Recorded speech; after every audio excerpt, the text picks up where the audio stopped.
आज हम लोग इंपॉर्टेंस ऑफ प्लानिंग और लिमिटेशन ऑफ प्लानिंग करने वाले हैं। ये दो टॉपिक करेंगे आज की क्लास में हम लोग। तो सबसे पहले हम लोग शुरू करते हैं इंपॉर्टेंस ऑफ प्लानिंग। आओ रीड करते हैं। Being an intellectual process, planning seeks to bridge the gap between where we are and where we want to go. It's a trap to capture the future. Basically हम future को ना पकड़ने की कोशिश कर रहे हैं, फ्यूचर को अंडरस्टैंड करने की कोशिश कर रहे हैं, और जिसके अकॉर्डिंगली हम प्रेजेंट में, करंट में अपनी पॉलिसीज को फॉर्मुलेट कर सके। तो ये क्या करता है? फ्यूचर और प्रेजेंट में ब्रिज का काम करता है, उस जो गैप को है उसको फिल करने का काम करता है। It involves analysis, research and scientific calculations bearing huge cost. और प्लानिंग ऐसे फ्री में नहीं जाती, इसमें भी काफी कॉस्ट आती है रिसर्च करने में, साइंटिफिक डेवलपमेंट करने में। Companies does need to hire professionals to carry out this process. तो इसके लिए कंपनी क्या करती है? प्रॉपर प्रोफेशनल्स को हायर करती है कि वो ये प्लानिंग प्रोसेस कर सके अकॉर्डिंग टू बिजनेस इन्वायरमेंट, और जो भी बिजनेस नॉर्म्स चल रहे हैं करंट में उसके accordingly. Despite being an expensive function, it is very it is a very basic and essential function of organisation. कोई भी ऑर्गेनाइजेशन बिना इस फंक्शन के, बिना प्लानिंग के सरवाइव नहीं कर सकता। अगर आपकी प्लानिंग ही ठीक नहीं हुई तो आप इवेंचुअली फ्यूचर में जाके माउंट अप हो जाओगे, खत्म हो जाओगे, बंद हो जाओगे। तो आपको बेसिकली प्लानिंग करना बहुत जरूरी है। आपने जो भी स्टेप्स फ्यूचर में उठाने हैं, जो भी पॉलिसीज, जो भी प्रोडक्ट आपको नया लॉन्च करना है, इन सब चीजों के लिए आपको रिसर्च करनी पड़ती है, एनालिसिस करना पड़ता है। फॉर एग्जाम्पल, सैमसंग ने जो अपनी न्यू ब्रांच फोन के लेके आए थे, for example M series, A series, जो मिड रेंज फोन है, ये मिड रेंज फोन पहले सैमसंग नहीं लेके आता था। लेकिन जैसे जैसे उसने शाओमी को की स्टडी करी कि शाओमी जो है बहुत ही चीप क्वालिटी प्राइस में एक अच्छी क्वालिटी के प्रोडक्ट लेके आ रहा है, फोन लेके आ रहा है, तो सैमसंग ने भी फिर R&D के ऊपर पैसा बहुत खर्च किया, रिसर्च करी, प्लानिंग करी कि कैसे इंडियन कंज्यूमर को, स्पेसिफिकली इंडियन कंज्यूमर को क्या चाहिए, वो क्या डिमांड करते हैं। तो उन्होंने रिसर्च करी प्रॉपरली और देखा कि भाई वो अच्छी स्क्रीन मांगते हैं, कैमरा ठीक ठाक मांगते हैं, उसके अंदर प्रोसेसर क्या लगा हो इतना कुछ वो नहीं मांगते। लेकिन हाँ, जो लोअर कॉस्ट जो परचेजर है, वो ज्यादातर बड़ी स्क्रीन मिल जाए उनको, अच्छी बड़ी और अच्छी स्क्रीन मिल जाए और कैमरा मिल जाए और स्पेस, खूब सारी फोटो उसमें रख सकें, मूवीज रख सकें। तो ये क्या था? ये प्लानिंग का ही पार्ट था कि आज आप देख रहे हैं कि इतने सारे फोन सैमसंग के मिड टू लोअर रेंज में आपको मिले हुए हैं। ओके, तो ये बहुत ही असेंशियल एंड बेसिक फंक्शन है। बेसिक का मतलब ये पहला ही फंक्शन है जो आपको परफॉर्म करना पड़ता है कोई भी बिजनेस ऑर्गेनाइजेशन के अंदर। Following are some of the factors highlighting planning, because of which we can say that it is a very significant action despite the huge cost. तो भले ही आपको बहुत ज्यादा कॉस्ट इनकर हो रही हो, लेकिन इसके बाद भी आपको प्लानिंग आखिरकार करनी ही पड़ती है। तो सबसे पहला है हमारे पास, it shows your direction, means renders direction, कि किस रास्ते पे जाना है, किस तरफ जाना है, और आपकी जो मूवमेंट है उसका डायरेक्शन किस तरफ होना चाहिए बिजनेस का, वो आपको ये प्लानिंग के थ्रू पता चलता है। Planning clearly states the pre determined, यानी पहले से ही जो आप अपने कोर्स ऑफ एक्शन को पता लगा लेते हैं कि हमें किस तरफ जाना है, किस तरफ मूव करना है। It guides manager about things to be done, कि क्या करना है, what route to take, and how the objectives are to be achieved, and provides a direction to the action of different department of the organization. अब आप एक बात समझें, हर एक ऑर्गेनाइजेशन में मल्टीपल डिपार्टमेंट्स होते हैं। फॉर एग्जांपल, कोई प्रोडक्शन कोई मैन्युफैक्चरिंग कंपनी है, वो वाटर बोतल बना के बेचती है। अब वाटर बोतल बनाने के लिए उसको कई सारी चीजें देखनी होंगी, फाइनेंस डिपार्टमेंट अलग होगा, रॉ मटेरियल प्रोक्योरमेंट का डिपार्टमेंट अलग होगा, प्रोडक्शन डिपार्टमेंट अलग होगा, सेल्स डिपार्टमेंट अलग होगा, एडवर्टाइजमेंट डिपार्टमेंट अलग होगा। तो हर एक ऑर्गेनाइज देखो, एक इस ऑर्गेनाइजेशन के अंदर मल्टीपल डिपार्टमेंट्स हैं और हर डिपार्टमेंट अपने ऑब्जेक्टिव के बारे में सोचेगा कि भाई फाइनेंस डिपार्टमेंट ये सोचेगा कि उसके ज्यादा ज्यादा फंड रेज हो जाए, सेल डिपार्टमेंट ये सोचेगा कि भाई वो ज्यादा ज्यादा उसकी सेल हो जाए, प्रोडक्शन डिपार्टमेंट ये सोचेगा भाई कि कॉस्ट कम आ जाए, ज्यादा से ज्यादा मैं प्रोडक्शन कर सकूं। तो हर डिपार्टमेंट के अपने इंडिविजुअल ऑब्जेक्टिव भी होते हैं। तो प्लानिंग ये बात इंश्योर करता है कि हर डिपार्टमेंट के जो ऑब्जेक्टिव हैं, इनका जो कॉमन गोल हो वो ऑर्गेनाइजेशन गोल हो, तो डायरेक्शन जो हो वो टूवर्ड्स ऑर्गेनाइजेशनल गोल की तरफ हो। ओके, तो सभी डिपार्टमेंट के कोर्स ऑफ एक्शन को टूवर्ड्स वन डायरेक्शन किस तरफ मोड़ती है, ये ऑर्गेनाइजेशनल गोल्स की तरफ मोड़ती है। नेक्स्ट है हमारा, planning also ensures that various department of the organisation work in a coordinated manner towards the achievement of the desired objective। Same जो मैंने ऊपर एक्सप्लेनेशन थी उसी को यहाँ पे ब्रेक करके लिखा हुआ है कि प्लानिंग इंश्योर्स दैट जो अलग अलग डिपार्टमेंट है, जो डिफरेंट डिफरेंट काम कर रहे हैं अपने अपने डिपार्टमेंट में, सबकी जो डायरेक्शन है वो इस तरह से कोऑर्डिनेटेड हो, मिलजुल के काम हो रहा है, ठीक है, कोऑर्डिनेटेड हो कि वो जो डायरेक्शन है towards desired objective of the organisation. तो इंडिविजुअल ऑब्जेक्टिव्स को फुलफिल करते हुए डिपार्टमेंट्स ऑर्गेनाइजेशन को के कॉमन गोल्स को अचीव करें। इन एब्सेंस ऑफ प्लानिंग, अगर प्लानिंग नहीं है, employees would work in different direction and it would be impossible to achieve the desired goals. Department के बीच में कोऑर्डिनेशन ही नहीं है, वो किसके थ्रू हो पाता है, प्लानिंग के थ्रू हो पाता है। कोई कॉमन गोल ही नहीं है, हर डिपार्टमेंट अपने अपने ऑब्जेक्टिव के बारे में सोच रहा है, तो इवेंचुअली क्या होगा, it will lead to chaos and mismanagement, और कंपनी के जो गोल्स हैं वो फुलफिल नहीं हो पाएंगे, एफिशिएंटली काम पूरा नहीं होगा। तो जब तक आपके पास प्लानिंग लेआउट नहीं होता तब तक आप चलना कहां है यही नहीं पता, तो आप इधर उधर भटक रहे हैं। इसीलिए प्लानिंग रेंडर्स डायरेक्शन। नेक्स्ट हमारे पास है subdued risk of uncertainties. Subdued का मतलब होता है कि जो रिस्क है या जो अनसर्टेनिटी है उनके इफेक्ट को कम कर देती है प्लानिंग। अब आप जैसे ना अनचार्टेड टेरिटरीज हो गई, मींस जहां पे आपको पता ही नहीं है कुछ और वहां आप भटक रहे हो, तो क्या होता है, वहां पे खो जाने का डर होता है। सेम, लेकिन अगर आप प्लानिंग करके चलते हो तो जो अनसर्टेनिटीज हैं उनके रिस्क को, उसके इफेक्ट को प्लानिंग कम कर देती है। सबड्यूड, कम कर देना, इफेक्ट को कम कर देना। One of the main agendas of planning is to predict और एंटिसिपेट एनी फ्यूचर रिस्क। तो फ्यूचर में होने वाले रिस्क को एंटिसिपेट करती है प्लानिंग, और unfortunate events which can cause major damage to businesses. अभी मैं यही एग्जांपल ले लूं कोविड-19 का, तो सब लोग यही कहते थे कि एजुकेशन सेक्टर में कभी भी कोई भी रिसेशन नहीं आएगा, कितना भी हो जाए लेकिन एजुकेशन सेक्टर में रिसेशन नहीं आने वाला। पर कोविड-19 की वजह से ट्रैवलिंग, टूर एंड ट्रैवल्स में भी कोविड-19 की वजह से सबसे ज्यादा इफेक्ट पड़ा, सभी बिजनेस से पड़ा, लेकिन जो कहते थे कि भाई एजुकेशन में और टूर एंड ट्रैवल्स में कभी भी रिसेशन नहीं आएगा, देखो यहां पे भी मेजर रिसेशन आया।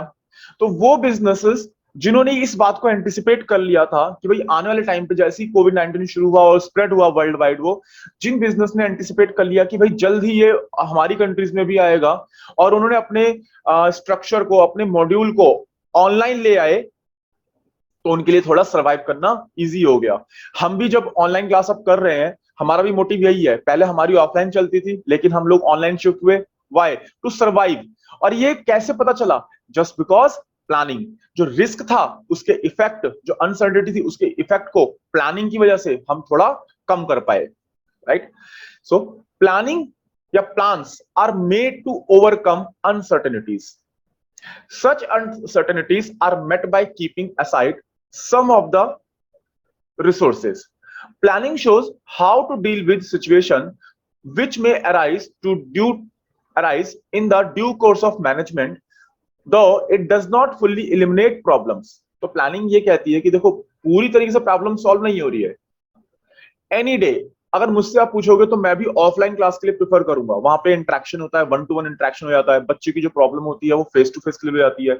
यहाँ पे भी हम एक पूरा क्लास इन्वायरमेंट प्रोवाइड करने की कोशिश करते हैं, बट जो एक टीचर टू स्टूडेंट जो पर्सनल अटैचमेंट होता है वो कई बार हम फील नहीं कर पाते हैं, पर हम पूरी तरह से ट्राई कर रहे हैं, राइट।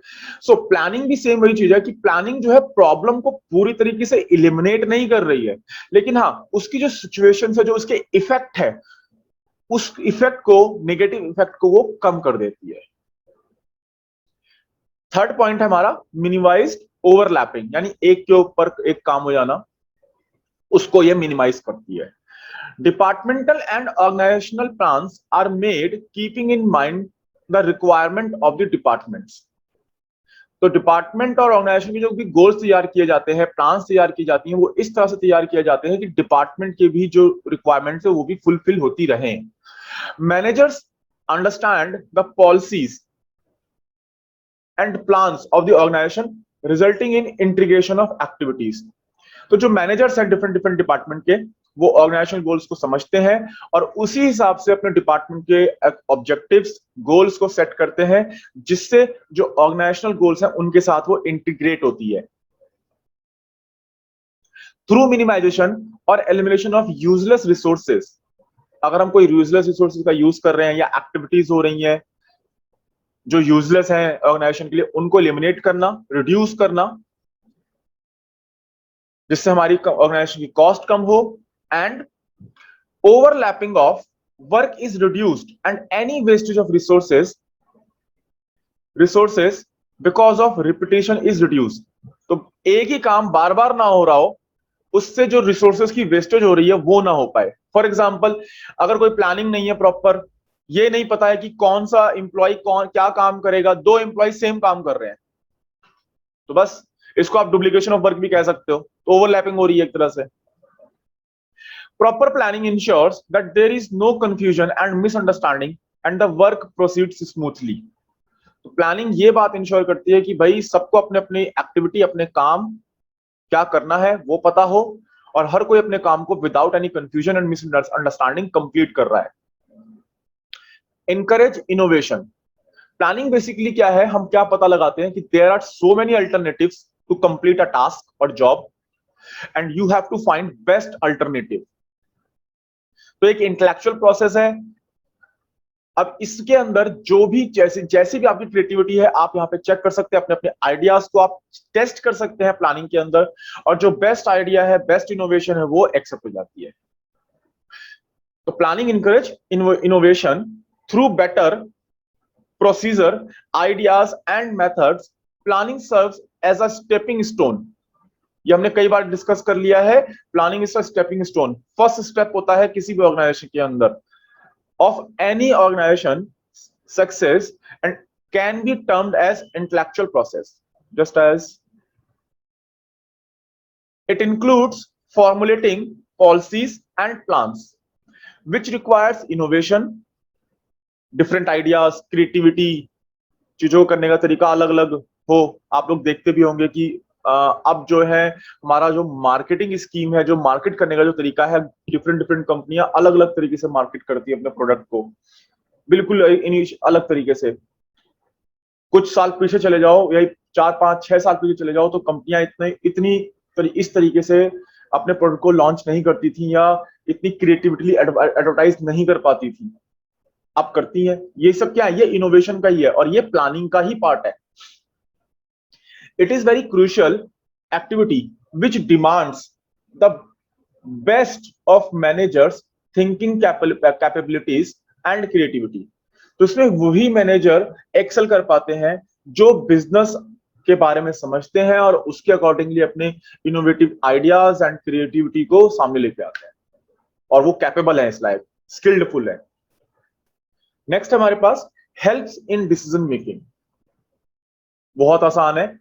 प्लानिंग को हम बार बार यही कह रहे हैं कि ये पॉलिसीज एंड रेगुलेशंस को फॉर्मुलेट करता है, ऑर्गेनाइजेशन को बेस्ट अल्टरनेटिव को फाइंड आउट करने की में मदद करता है ये।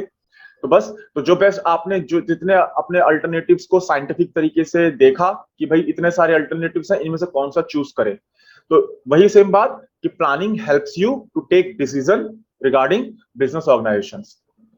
तो from among the various choice of alternatives, okay, managers are able to make a sound judgement और डिसीजन। मैनेजर क्या देखेगा, कई सारे अल्टरनेटिव्स हैं, एक टास्क को कंप्लीट करने के। तो मैनेजर देखेगा कि कौन सा ऐसा अल्टरनेटिव है जिसमें हमारी कॉस्ट कम आ रही है, यानी एफिशिएंट है और इफेक्टिव भी है, यानी काम भी पूरा हो रहा है जल्दी से जल्दी और मेरी कॉस्ट कम आ रही है। तो ये सब कुछ बातों को देखते हुए प्रोज एंड कॉन्स हर अल्टरनेटिव के लेगा, यानी पॉजिटिव और नेगेटिव दोनों हर अल्टरनेटिव के लेगा, और जिसके पॉजिटिव सबसे ज्यादा होंगे उनको वो अडॉप्ट कर लेगा। Thus, following a proper planning process helps manager in taking rational decisions. Rational का मतलब सोच समझ कर लिया गया जो डिसीजन होता है उसको रैशनल थिंकिंग कहते हैं। Essential for controlling. कंट्रोलिंग के लिए बहुत ही इंपॉर्टेंट पार्ट है ये। कंट्रोलिंग क्या होता है कि कोई भी काम, प्रोसेस, प्रोडक्ट, स्पेसिफिकेशंस, इन सब चीजों को कंट्रोल करना, लेबर को कंट्रोल करना। कंट्रोलिंग का मतलब सिर्फ कोई एक चीज नहीं है कि भाई आपने अपने लेबर को कंट्रोल करना है कि वो कैसे काम कर रहे हैं। कंट्रोलिंग में सारी चीजें आ जाती हैं कि कोई प्रोसेस कैसे फॉलो हो रही है उसको कंट्रोल करना, प्रोडक्ट का स्टैंडर्डाइजेशन अगर हो रखा है कि प्रोडक्ट की शेप अगर आपने एक फिक्स कर रखी है वो प्रोडक्ट उस शेप के अकॉर्डिंगली है कि नहीं, इसको चेक करना, ये भी कंट्रोलिंग का पार्ट है। तो बिना स्टैंडर्ड सेट किए आप कंट्रोलिंग नहीं कर सकते। और स्टैंडर्ड कहां सेट होते हैं? स्टैंडर्ड सेट होते हैं प्लानिंग के अंदर। तो प्लानिंग अगर नहीं बताएगा कि कोई चीज कैसी होनी चाहिए तो उसके अकॉर्डिंग कंट्रोलिंग कैसे करोगे? आपको यही नहीं पता कि कोई शेप, कोई प्रोडक्ट है वो किस शेप में नजर आना चाहिए, कैसा आना चाहिए नजर, है ना? आपको यही नहीं पता तो आप उसे चेक कैसे करोगे? कोई पर्टिकुलर काम कैसे होना चाहिए या आपने डिसाइड ही नहीं किया तो आप उसे कंट्रोल कैसे करोगे? वो काम कैसे होना चाहिए? तो हम स्टैंडर्ड कहां सेट करते हैं? हम स्टैंडर्ड सेट करते हैं प्लानिंग में, और उसको हम फिर फीडबैक, उसको फिर हम चेक करते हैं, यानी कंट्रोल करते हैं कहां? कंट्रोलिंग प्रोसेस में। तो आप ये कह सकते हैं कि देखो कई बार क्वेश्चन आता है सब्जेक्टिव का और एमसीक्यू भी आता है, बहुत इंपॉर्टेंट पॉइंट है, ध्यान से सुनना, कि क्या प्लानिंग के बिना कंट्रोलिंग फेल है? नहीं हो सकती। And similarly vice and versa, without controlling planning is meaningless. दोनों ही स्टेटमेंट ठीक है और वैलिड है। अगर आपने प्लानिंग प्लानिंग खूब कर ली, कंट्रोलिंग ही नहीं हो रही उसके ऊपर, तो फिर प्लानिंग तो मीनिंगलेस है। आपने फिर इतना लंबा चौड़ा प्लान क्यों बनाया, इतना कॉस्ट क्यों इनकर करी वहां पे, अगर आप अपने प्रोडक्ट को एज पर स्टैंडर्डाइजेशन नहीं चला रहे हो तो? Without planning controlling is nothing, and also without controlling planning is meaningless. Read करते हैं। Planning sets the standards against which performance is evaluated. यानी प्लानिंग स्टैंडर्ड सेट कर दिया जिसके अकॉर्डिंगली आप परफॉर्मेंस को इवैल्यूएट करेंगे। A comparison between planned and actual output, कि जितना आपने प्लान किया था और एक्चुअल क्या हुआ। इफ डेविएटेड, यानी अगर कोई डिफरेंस आता है from the said objectives, the corrective measures are implemented at earliest. तो आपने जो स्टैंडर्ड सेट किए और एक्चुअल परफॉर्मेंस जो हुई, दोनों में अगर कुछ ज्यादा डिफरेंस आ गए तो फिर हम करेक्टिव मेजर्स लेंगे। अगेन यहां से प्लानिंग शुरू हो जाएगी। तो जहां कंट्रोलिंग खत्म हुई वहां पे प्लानिंग फिर शुरू। तो हमारे ये थे प्लानिंग के इंपॉर्टेंस। अब नेक्स्ट देखते हैं। अब हम लोग प्लानिंग की लिमिटेशंस को देखने वाले हैं। Some of the limitation of planning which में रिजल्ट इन अबैंडनिंग और रिकंसिडरिंग ऑर्गेनाइजेशन ऑब्जेक्टिव्स। तो कौन कौन सी लिमिटेशन है उनको हम देखते हैं। सबसे पहला है रिजिडनेस। रिजिडनेस का मतलब क्या है? कि जो फ्लेक्सिबल ना हो, जिसमें अकॉर्डिंग टू सिचुएशन या अकॉर्डिंग टू द नीड हम चेंजेस कर सकें, वो फ्लेक्सिबल होता है। और जिसमें ना कर सकें वो रिजिडनेस हो गया। तो अगर कोई चीज ऐसे जो आप बेंड करो आराम से इजीली बेंड हो जाए, वो फ्लेक्सिबल है, और वो टूट जाए बीच में से, तो वो रिजिड है। तो प्लानिंग भी कहीं ना कहीं रिजिड होती है, क्योंकि प्लानिंग क्या करती है, वो एक प्लान को लेआउट कर देती है और कहती है कि इसी के अकॉर्डिंग चलो, और अगर आप उसके अकॉर्डिंग नहीं चलते तो आप डेविएट हो जाते हो।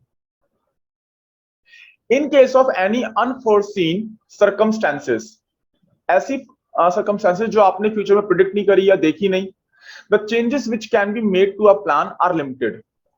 तो हम प्लान में जो चेंजेस कर सकते हैं they are very limited, these are very limited.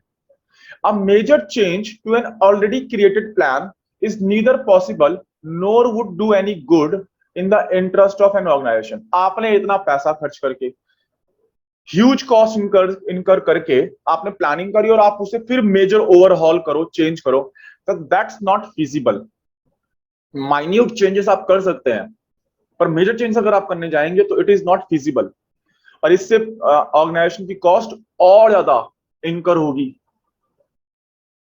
This rigid nature of a plan creates hurdles, hurdles मतलब मुश्किलें क्रिएट करना, रुकावटें, at times of unforeseen changes.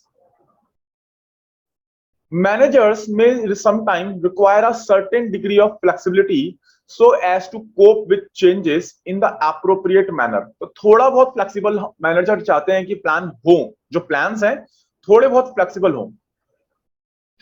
Rigidity in plans sometimes cause huge loss to the organization and create obstacles in the completion of objectives। तो obstacles मतलब वही परेशानियां, कठिनाइयां, मुश्किलें, रुकावटें।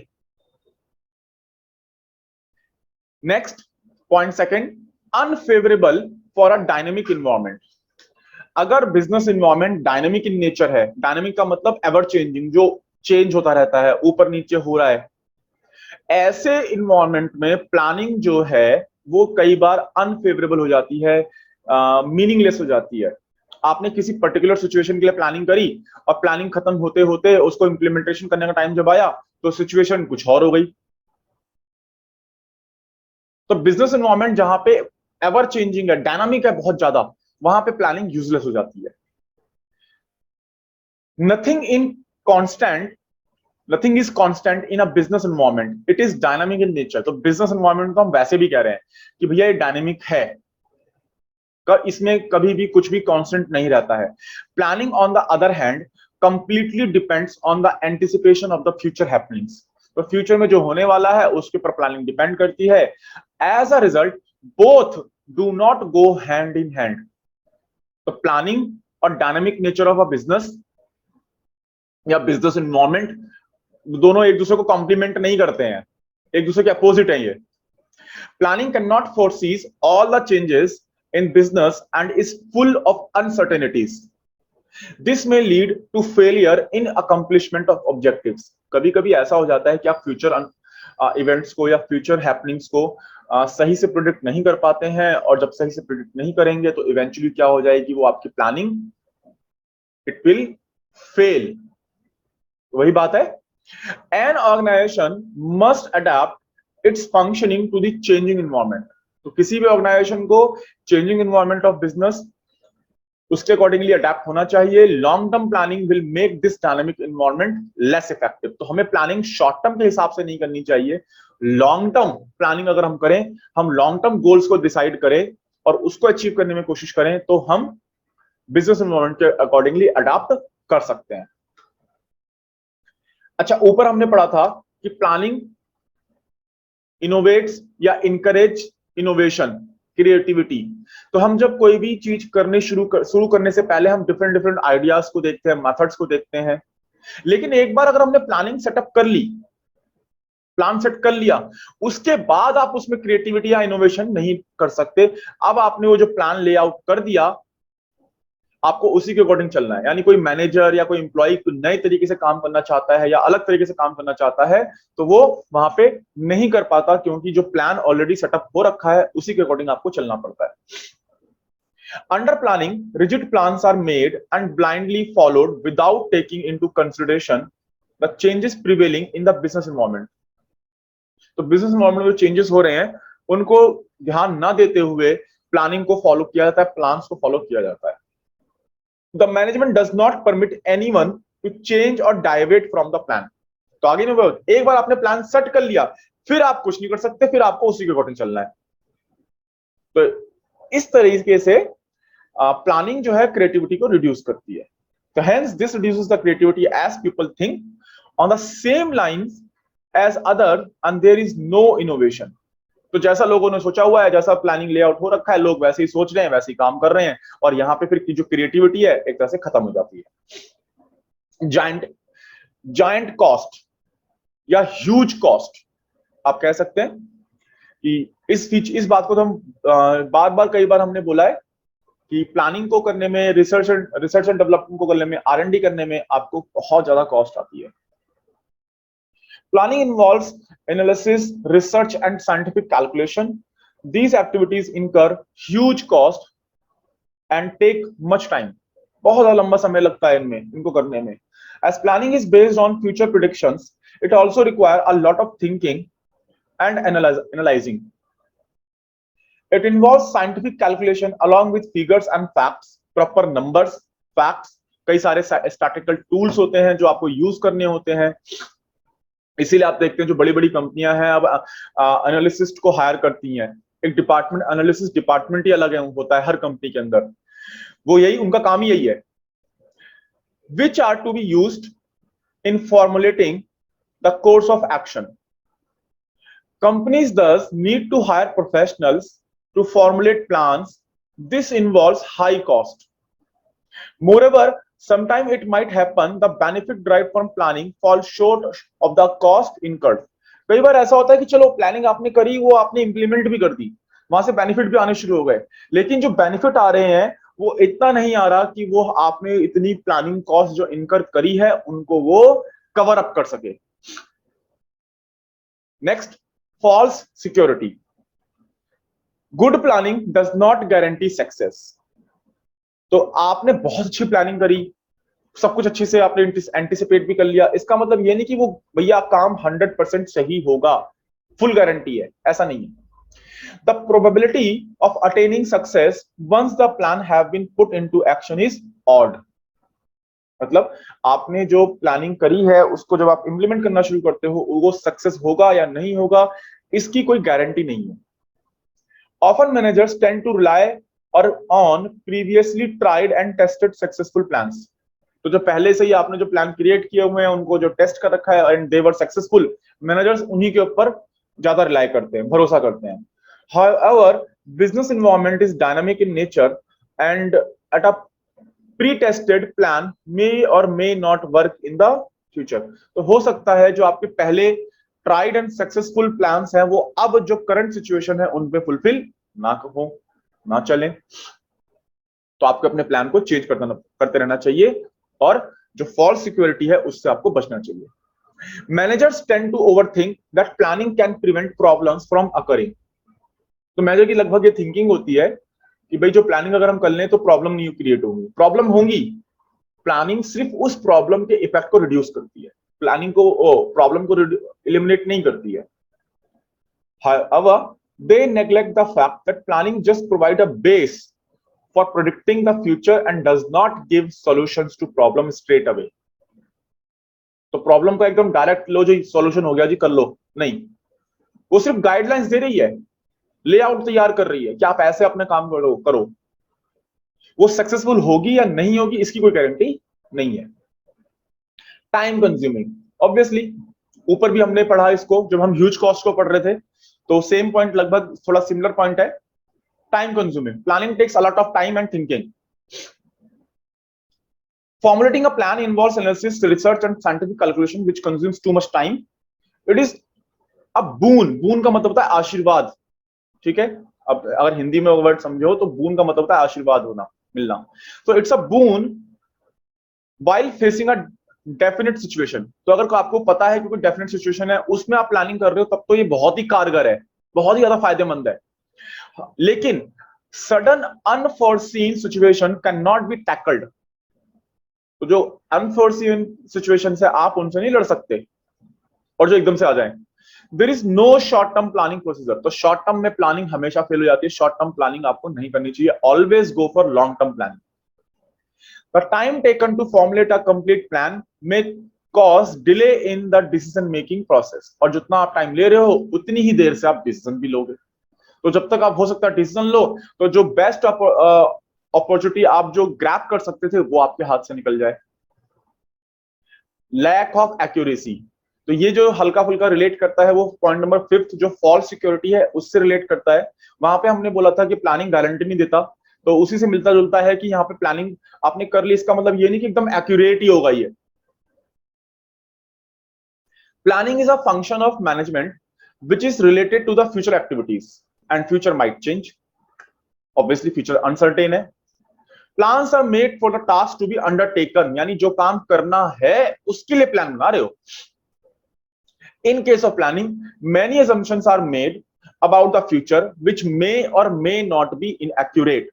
और जब आप प्लानिंग करते हैं तो बहुत सारी चीजों को अज्यूम करते हैं कि सपोज ऐसा हो जाएगा, सपोज वैसा हो जाएगा, और अगर वैसा या ऐसा नहीं हुआ तो क्या होगा, आपकी प्लानिंग उसके अकॉर्डिंगली नहीं चल पाएंगी जिस assumptions पे आपने ले रखी है। तो दे मे हैपन और they may not. In case these assumptions do not hold true in present or in the future, the whole planning will fail until the required changes are made। तो अगर वो सिचुएशन जो आपने assumptions ली है वो नहीं हुई तो भाई आपकी प्लानिंग ही फेल हो जाएगी और आपको अपनी प्लानिंग को दोबारा से मॉडिफाई करना पड़ेगा। तो these are the limitation of planning. आप लोग इनको रीड करिएगा, बाकी नेक्स्ट क्लास में हम लोग करेंगे।